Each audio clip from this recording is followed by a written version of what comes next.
அனைவருக்கும் இனிமையான வணக்கம்.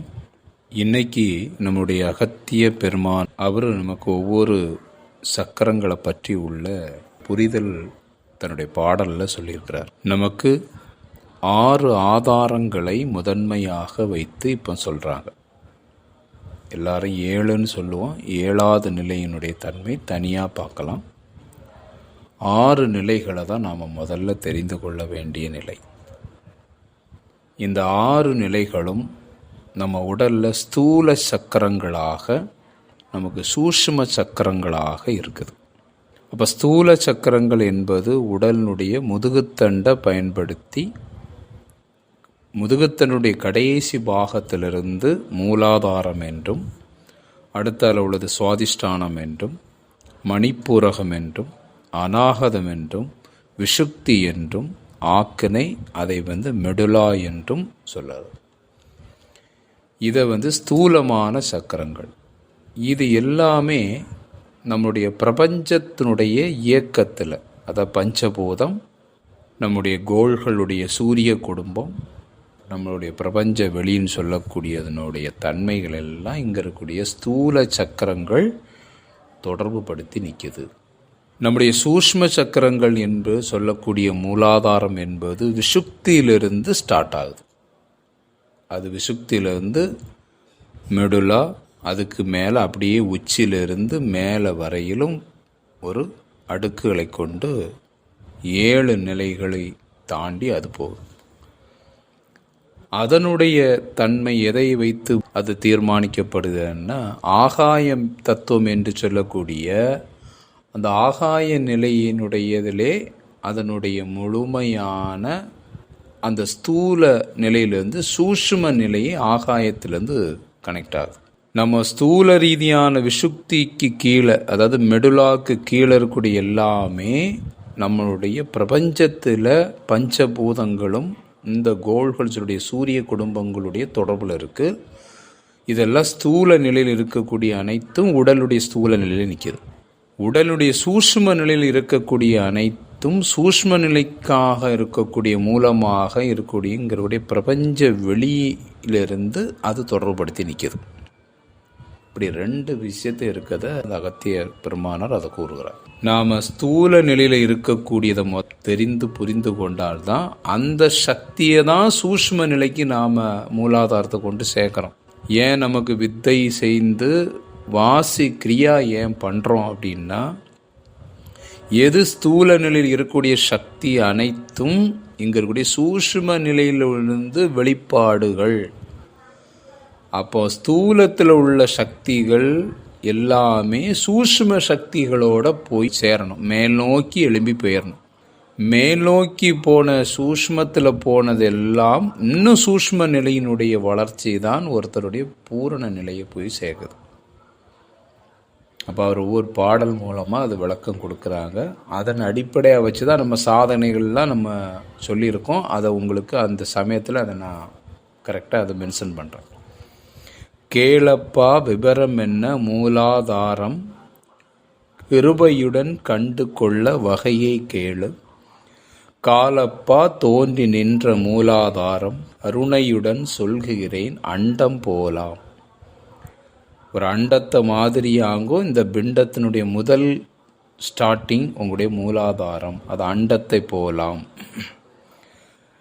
மேலப்பா அண்டமதில் சூழ்ந்து நின்ற விசையான இதழுதான் 4 ஆச்சு.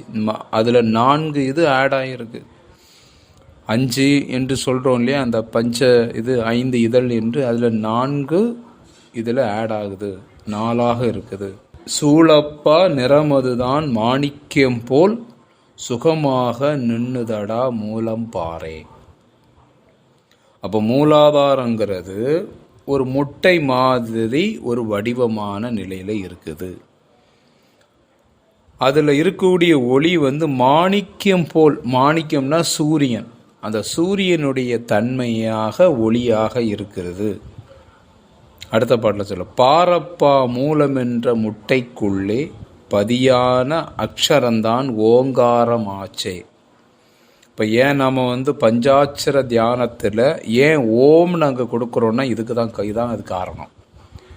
அங்கே வந்து பல மக்கள் பல விதமாக சொல்லுவாங்க நம சிவாய். அந்த நான் எதுக்கு கொடுக்கணும்னு அகத்திய பெருமானார் இந்த பாட்டில் நமக்கு சொல்லியிருக்கிறார். அதை வச்சு தான் என்ன பண்ண ஓம்ங்கிறது எல்லாம் சேர்ந்து மூலாதாரத்தில் வந்து முழுமை அடையுது. அண்டத்தில் ஆரம்பித்தது எல்லாமே ஒரு மனிதனுடைய ஒரு உயிரினத்தினுடைய மூலாதாரத்தில் வந்து அது என்ன செய்யுது, மண்ணில் வந்து முழுமை பெறுது. அப்போ மண்ணில் எல்லாம் சேர்ந்து கடைசி ஃபைனல் இந்த மண்ணுங்கிற இதில். அப்போ ஓங்காரம் ஆச்சே நேரப்பா நின்று ஓங்காரத்தோடே நிசமான ரீங்காரம் உகாரம் கூட்டி சாரப்பா தன் மனமே சாட்சியாக தன்மையுடன் தானிருந்து செப்பியாகில் காரப்பா கணபதியும் வல்லபை மைந்தா கனிவான உந்தனிடம் கனிவார் காணே. அந்த அச்சரம் என்று சொல்லக்கூடிய ஓங்காரத்தை ஆ ஊ இம்மை தான் நம்ம ஓம்னு சொல்கிறோம். அதை கூட்டி நீங்கள் ஜபம் செய்தால் கணபதினா பஞ்சபூதமும், அதில் இருக்கக்கூடிய வல்லபை அப்படின்னா அதில் இருக்கக்கூடிய சக்தி பிரபஞ்ச சக்தியும் கனிவோடு தோன்றுவா உங்களுக்குள்ள நாதமாக. சக்தினாலே நாதம். பஞ்சபூதங்களான கணபதி எப்படி உங்களுக்கு தோன்றும், எப்படி வருது, நாதமாக, முதல் நாதமாக உங்களுக்கு தோன்றும். அடுத்த சொல்கிறார், காணடா கனிவாக கண்டாயானால் கருணையுள்ள சிவலோகம் உறுதியாச்சு பூனடா சிவலோகம் உறுதியானால் பொற்கமலம் உச்சியிலே தீபம் காணும் பேனடா தீபமதை தினமும் நோக்கி பிசகாமல் வாசியிலே பலமாய் நில்லு தோனடா அவ்வாசி பலமாய் நின்றால் சுக சிவ பிராண கலை சுத்தமாச்சே. உங்களுக்குள்ள இருக்கக்கூடிய அந்த மூலாதாரத்தில் முழுமையாக செயல்படுத்தப்பட்டால், அப்படி செயல்படுத்தப்படும் போது சிவலோகம், சிவம்னா ஒளி, ஒளி சக்தியினுடையது உங்களுக்கு உறுதியாகும். அப்படி உறுதியாகக்கூடிய அந்த சக்தி பொற்கமலம் அப்படின்னா உங்கள் மேலே இருக்கக்கூடிய கண் பகுதின்னு அர்த்தம். பொற்கமலம்னாலே கண்ணுன்னு அர்த்தம். அப்போ அந்த கண்ணில் ஒளி தோன்றும். உங்கள் கண்ணு முன்னாடி ஒரு ஒளி வந்து லைட்டு மாதிரி வந்து மின்னும். அந்த ஒளியை தினமும் பார்த்து தவறாமல், அந்த ஒளியை பார்த்து தவறாமல் வாசியிலே நிற்பாயானால், எப்போ நம்ம வாசியை ஏற்ற அந்த ஒளி வந்து இங்கே நிலை நிற்கும். அந்த ஒளி தான் நிறைய அந்த அனுபவம் எப்படி வரும்னா, நீங்கள் கண்ணை மூடி நீங்கள் நைட்டு சமயத்தில் அப்படியே தியானம் பண்ண ஆரம்பிச்சேன்னா, அந்த உங்கள் முன்னாடி திடீர்னு ஒரு வண்டியில் காரில் உள்ள ஹெட்லைட் ஒன்று அடிக்கிற மாதிரி 2 ஒளியாட்டு வரும். சிலவங்களுக்கு ஒற்றை ஒளியாக வரும். இதெல்லாமே பிராணனுடைய அந்த மேல் நோக்கி வரக்கூடிய பிராணக்கலை அப்படின்னு அர்த்தம். இது அனுபவத்தில் வந்துக்கிட்டே இருக்கும். முன்ன வந்து ஏதோ ஒரு லைட் அடிக்கிற மாதிரிலாம் வரும். இது மூலாதாரம் ப்ராப்பராக நம்ம சரியான முறையில் இந்த வித்தைகள் மூலமாக, இந்த வாசி கிரியாயோகத்தின் மூலமாக அந்த சக்தியை மேலே கொண்டு வரக்கூடிய முதல் அனுபவம் அந்த நாதமும் இந்த ஒளியுமாக வரும். அப்படி வர்றதுக்கு பூர்ணமாகும்போது தான் அதுக்கு பிராணக்கலையாக அது சுத்தமாக நிற்கும். இப்படி மூலாதாரத்துக்குண்டான சாதனை வச்சு தான் நம்ம மூலாதாரத்தில் ஓம் என்று பஞ்சாட்சர தியானத்தில் ஓம் சொன்னது. அடுத்தல சொல்கிறார். அடுத்தல சுவாதிஷ்டானத்துக்கு வந்தாச்சு. சுத்தமுடன் ஆதார மூலம் சொன்னேன், சுவாதிஷ்டானத்தினுடைய சுகத்தை கேளு. நான் மூலாதாரத்தை பற்றி சொல்லிட்டேன். அடுத்தல சுவாதிஷ்டானத்தில் ஏற்படக்கூடிய சுகத்தை நீ கேளு. பத்தமுடன் நாற்கோணம் இதழ்கள் 6, அதில் நாற்கோணம் 4 கோணமான நிலையில் இருக்குது. பதிவான பொன்னிறம் போல் இருக்கும் மைந்தா, அது ஒரு பொன்னிறமான நிலையில் இருக்குது. சுத்தமுள்ள நாற்கோணம் நடுவிலே தான் தெளிவான நா என்று தீபமேத்தி. அதனால தான் அங்கே நாங்கிற வார்த்தை யூஸ் பண்ணுறோம். நித்தமும் நாமுடன் சீவனுக்கிட்டி நிலையறிந்து ஒரு ஜெபிக்க நிசத்தை கேளே.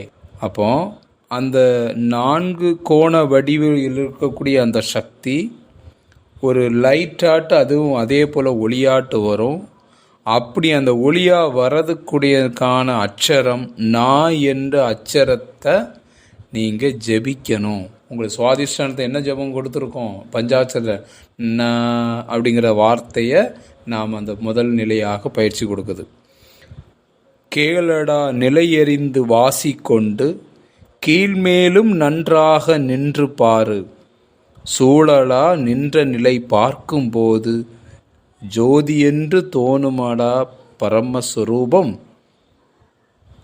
ஆளடா பிரம்மநிலை ரூபம் கண்டால் அடங்காத வாசியது அடங்கும் வீட்டில் காலடா வாசியது அடங்கி நின்றால் கண்டாங்க பூரணத்தை காணலாமே. அப்போ அந்த வாசிங்கிற பிராணனை நாம் சரியான முறையில் நிலைநிறுத்தணும்னா பலவிதமான வழிமுறைகளில் என்னெல்லாமோ செய்யக்கூடியதில் திடீர்னு ஒரு இது வரும். ஆனால் அது நிலைநிறுத்தாது. அது கீழும் மேலுமாக அது என்ன செஞ்சிட்ருக்கும், டைவர்ஷன் போயிட்டே இருக்கும். சிலவங்க பக்தியில் பாடும்போது அவங்களுக்கு இந்த நிலைகள்லாம் வரும். நிறைய சங்கீத நிலைகளில் பாடக்கூடியவங்களுடைய சக்கரம் எது அவங்களுக்கு ஓப்பன் ஆகிருக்குன்னா அவங்களுக்கு சுவாதிஷ்டானம் தான் ஓப்பன் ஆகும். சுவாதிஷ்டானத்தில் இருக்கக்கூடிய சக்தி தான் அவங்களுக்கு கலைகளில் அவங்கள தீவிரப்படுத்தும். பலவிதமான கலைகள் நமக்கு வருதுன்னா சுவாதிஷ்டானம் தான் நமக்கு அதில் ஓப்பன் ஆகுது. அந்த சுவாதிஷ்டானம் அப்படி ஓப்பன் ஆனாலும் அதோடைய சக்தி என்ன செய்யும், கீழும் மேலுமாக யோகத்துக்கு அது மாறாது. அது கலையினுடைய தன்மையாக நமக்கு மாறுமே தவிர அது யோகத்துக்கு அடுத்த நிலைக்கு உங்களை கடத்தி அதை கொண்டு போகாது. நீங்கள் அவங்க எல்லாருமே அதிலே நின்றுவாங்க. வாசினால் நிலை அறிந்து, வாசினால் சாதனை மூலமாக அதை நிலை அறிந்தால் மட்டும்தான் கீழும் மேலும் அது போகாமல் நின்று, அப்படி நின்று இருக்கக்கூடியவங்களுக்கு தான் பிரம்மஸ்வரூபத்தை தோன்றும். அப்படி பிரம்மஸ்வரூபம் என்று சொல்லக்கூடிய அந்த சக்தி கண்டால், அந்த நாதமாக இருக்கக்கூடிய தன்மை கண்டால் வாசி அடங்கும். அப்போ அந்த நாதத்தில் தான் இந்த சுவாதிஷ்டானத்தினுடைய சக்தியில் அடக்கம் ஏற்படும்.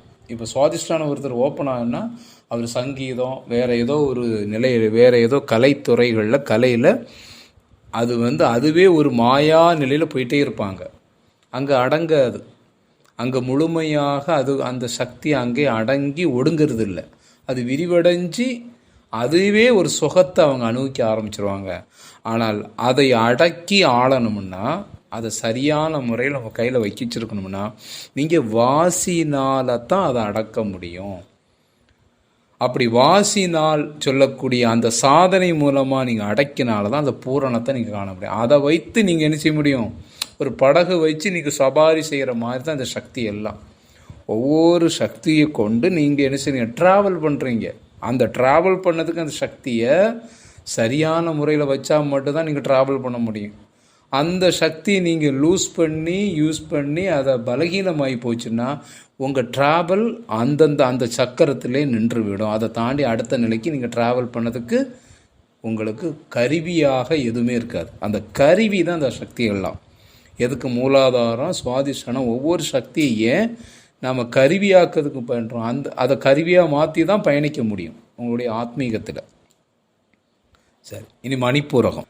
காணவே பிரம்மாவின் பதியை சொன்னேன், கருவான மணிப்பூரக கருத்தை கேளு. தோணவே பிறை மூன்றாம் பிறை போர் கீறி துலங்க அதில் ஈரைந்து 10 போட்டு பேனவே நிறமதுதான் பளிங்கு போலாம். நிறம் பளிங்கு போல இருக்கக்கூடிய கலராக இருக்கும். பிறை மூன்றாம் பிறை நடுவே மா என்று விட்டு பூனவே சங்கிலி மங்கொன்றேதான் பூரணமாய் தினம் 100 ஜெபித்தாரே. அதாவது பிறைங்கிற சிம்பல் எதுன்னா நம்முடைய மணிப்பூரகத்தை தான் குறிக்குது. அதனால தான் சிவன் ஒரு பிறை மேலே வச்சுருப்பார். அதுக்கு என்ன அர்த்தம் அப்படின்னா, இந்த மணிப்பூரகத்தில் இருக்கக்கூடிய அந்த சக்தி தான் மிக முக்கியமானது. இந்த மூலாதாரமும் இந்த சுவாதிஷ்டானமும் இந்த நீரில் என்ன செய்யணும், நீரும் மண்ணும் என்ன செய்யுது, நெருப்பு மையமான நம்முடைய மணிப்பூரகத்தில் என்ன செய்யணும், அதில் போய் அடங்கிடணும். அப்போ முதல் நெருப்பு என்பது நம்மளுடைய வயிற்றிலேருந்து மணிப்பூரகத்திலேருந்து வரக்கூடிய முதல் தீ. அந்த முதல் தீயை அங்கே இருந்து தான் நமக்கு வருது. அந்த தீ சரியான மேல் நோக்கி போகாமல் அது கீழ் நோக்கி அந்த தீ போகிறதுனால தான் ஏன் போகுது அப்படின்னா, ஒருத்தருடைய பிறப்புங்கிறது 2 வாசல்கள் தொடர்பில் ஒருத்தருடைய பிறப்பும் தொடர்பும் இருக்குது.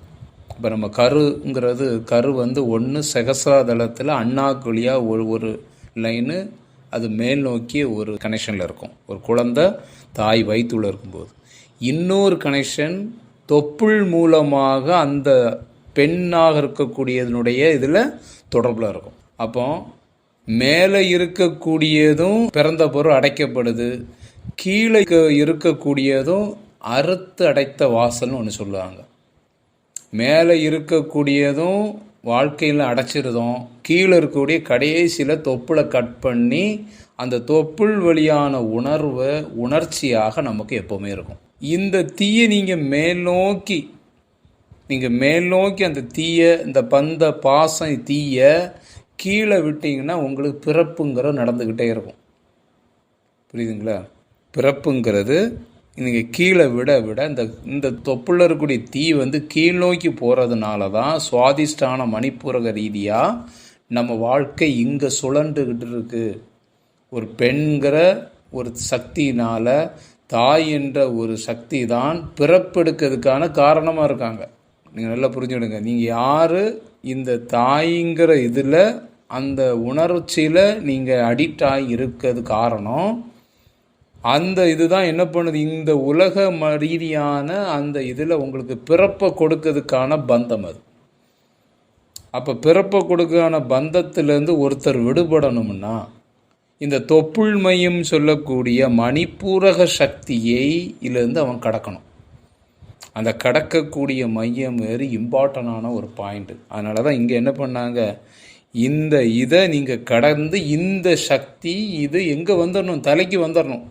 அதனால தான் சிவன் என்ன பண்ணார், இந்த சிம்பாலிக்காக இந்த பிறை வடிவத்தை மணிப்பூரகத்தில் இருந்த பிறப்புக்கான சக்தியை மேல் நோக்கி தலைக்கு கொண்டு வந்து விட்டேன், அதே போல் நீ கொண்டு வான்னு அவர் சொல்லுறது. அந்த பிறையை மேலே வச்சாங்க. அந்த பிறைங்கிறது தான் மணிப்பூரகத்துக்கான சிம்பல்.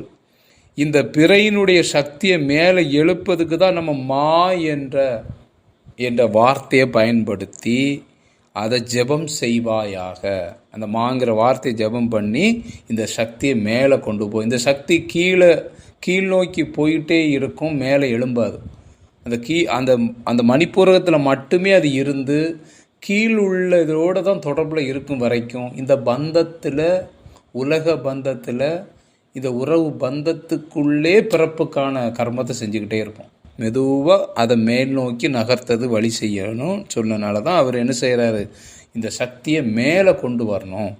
கார்கவுரு ஜபித்து நடுப்புருவ மத்தியில் கண்ணுமான கண்ணாலை நன்றாய் பார்த்தால் மார்க்கமுடன் லட்சுமி விஷ்ணு தேவர் மகத்தான பூரண சந்திரன் போல் மைந்தா சேர்க்கையுடன் இதயத்தில் காணும்பாறு இன்பமுள்ள தரிசனத்தை கண்டாயானால் தீர்க்கமுள்ள சிவயோக வாழ்வு பெற்று செல்வப்பதி இருப்பாய் தினமும் நோக்கே.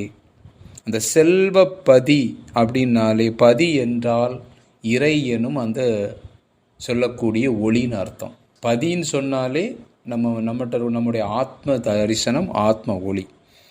அப்போ இங்கே யாரெல்லாம் சந்திரன் போல் நீ என்ன செய்வ, அந்த சந்திரன் நிலை, சந்திரக்கலை என்ற நிலை என்பது உங்களுடைய புருவமத்தின்னு சொல்லக்கூடியதுக்கு மேலே வரணும்.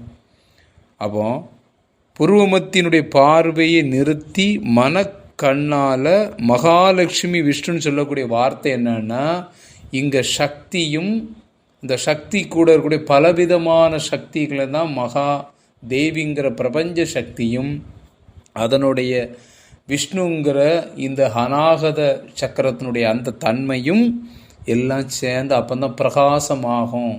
உங்களுடைய மணிப்பூரகத்திலிருந்து அந்த சக்தி மேலே வரும்போது தான் நீங்கள் அநாகத்தினுடைய தன்மையை நீங்கள் மேல் நோக்கி எடுக்க முடியும். நோக்குவது பூரண சந்திரனை நோக்கு, நுண்மையுடன் பூரணமாய் நின்றாயானால் மூக்கு நுனி அந்தமதில் வாசி நின்று நலங்காமல் தீபமதில் நாடும் பாரு.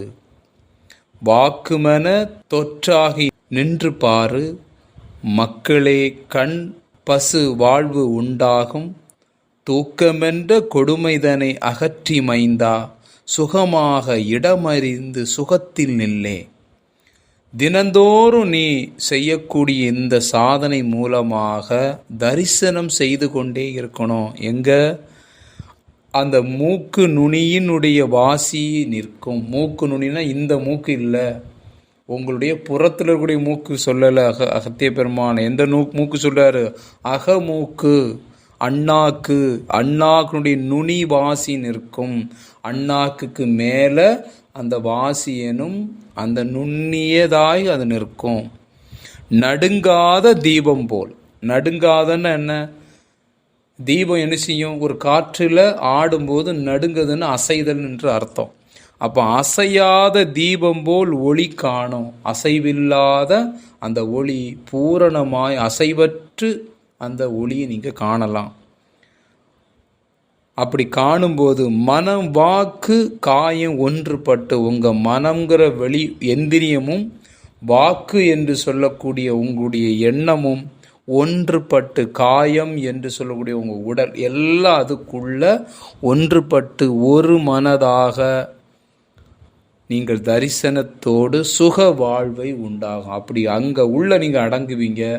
இந்த காயம் என்ற உடலுடைய உணர்வு, நான்கிற அந்த வாக்கு எனும் உணர்வு, மனம்ங்கிற எந்திரியங்களுடைய பஞ்ச அமிர்தம், அதான் பஞ்சாமிர்தம் என்று சொல்லி பழனியில் கொடுத்தாங்க. பஞ்சாமிர்தம் என்ன அர்த்தம்? பஞ்சபூதத்தினுடைய சக்தியை ஒருங்கிணைக்கும் போது ஏற்படக்கூடிய ஒரு தன்மை அமிர்த நிலையாவது. அது பேர் தான் பஞ்சாமிர்தம்னு பேர். நம்ம வெளியில் உள்ள பஞ்சாமிர்தத்தை சொல்லலை, உள்ளே இருக்கக்கூடிய பஞ்சாமிர்தம்.